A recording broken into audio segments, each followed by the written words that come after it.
আবার একটা টিফিনের রেসিপি নিয়ে চলে আসলাম। চলো এখানে কি কি নিয়েছি তোমাদেরকে দেখাই।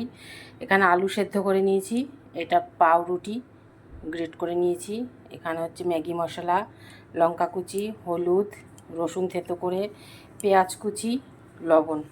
এবার এটা আমি সব কিছু মেখে নেব। চলো মেখে দেখাই। আর একটু আটা নিয়েছি, যদি লাগে তো দেবো, না লাগলে দেবো না। চলো মেখে নিই, তারপর দেখাচ্ছি।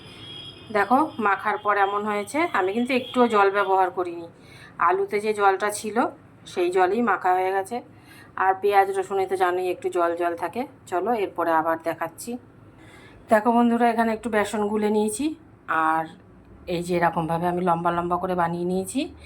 এইবার এইটা এই বেসনে দেব, বেসনের মধ্যে দিলাম দেখো, দিয়ে এইবার এই ম্যাগিটা দিয়ে, ম্যাগিটাকে গুঁড়ো করে রেখেছি আমি।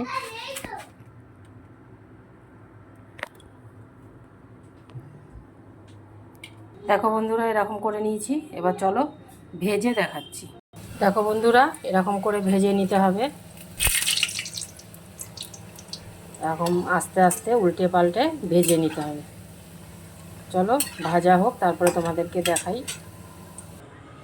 দেখো বন্ধুরা কেমন ক্রাঞ্চি হয়েছে, দেখেছো আওয়াজটা?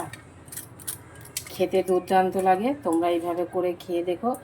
সঙ্গে দেখো এই যে একটু ব্ল্যাক কফি করে নিয়েছি। এবার যে দুধ চা পছন্দ করো, দুধ চা বা লিকার চা, আমরা একটু ব্ল্যাক কফি করে নিলাম বৃষ্টির মধ্যে।